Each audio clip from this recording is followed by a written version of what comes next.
नमस्कार, गुरुशाला में आपका स्वागत है। मैं विवेक व्यास, स्कूल मेंटर ज़िला इंदौर, मध्य प्रदेश से।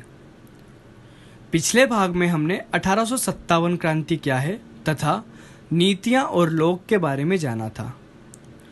अब हम बात करेंगे बिंदु 3, सैनिक विद्रोह जन विद्रोह में बदल गया के बारे में। वैसे तो शासक और प्रजा के बीच संघर्ष होना कोई अनोखी बात नहीं होती, परंतु कभी कभी यह संघर्ष इतना फैल जाता है कि राज्य की सत्ता डगमगा जाती है। बहुत से लोग समझ गए थे कि सभी का शत्रु ईस्ट इंडिया कंपनी है और वे विद्रोह के लिए संगठित होने लगे थे। भारत के उत्तरी भाग में 1857 में कुछ ऐसी ही स्थिति पैदा हुई थी जिसमें कंपनी को एक बड़े विद्रोह से जूझना पड़ा था, जिससे कंपनी का अस्तित्व खतरे में पड़ गया था तथा कई समाजों को एकत्रित होकर विद्रोह के लिए आगे आना पड़ा था। जब दिल्ली से अंग्रेजों के पैर उखड़ गए थे तो लगभग एक हफ्ते तक कोई विद्रोह नहीं हुआ, परंतु खबर फैलते ही कुछ समय बाद विद्रोह का सिलसिला शुरू हुआ।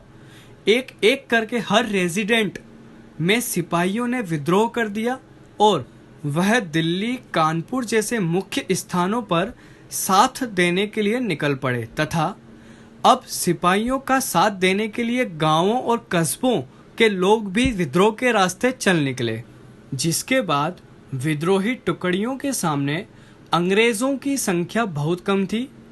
इस विद्रोह में कई शासकों ने, जगह जगह के जमींदारों ने मिलकर अंग्रेजों से लड़ाई की तथा यह लड़ाई कई महीनों तक लड़ी गई और इसी प्रकार हर जगह विद्रोह की आग फैलने लगी थी। अब हम बात करेंगे बिंदु 4, कंपनी का पलटवार। अंग्रेजों ने इतना कुछ होने के बावजूद हिम्मत नहीं छोड़ी। कंपनी ने पूरी ताकत के साथ विद्रोह को कुचलने का फैसला किया।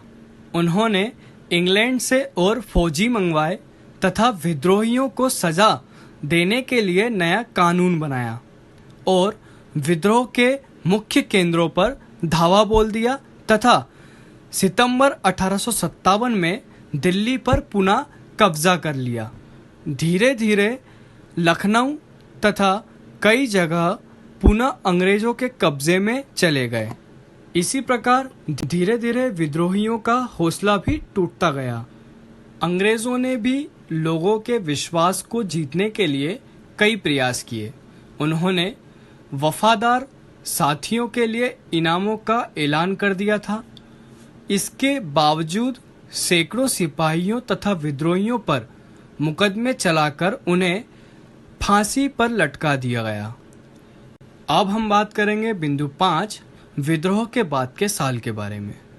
सन 1859 में अंग्रेजों ने देश पर दोबारा नियंत्रण पा लिया था, परंतु उन्होंने उनकी पुरानी नीतियों में कई बदलाव किए। जैसे ईस्ट इंडिया कंपनी ने सारे अधिकार ब्रिटिश साम्राज्य के हाथ सौंप दिए।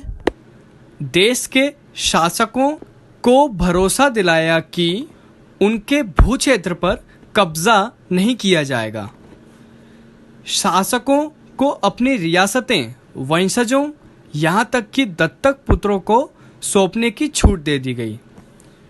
सेना में भारतीय सिपाहियों के अनुपात को कम करने का फैसला लिया और इसी कई नीतियों में बदलाव किए गए। इस भाग में इतना ही। धन्यवाद।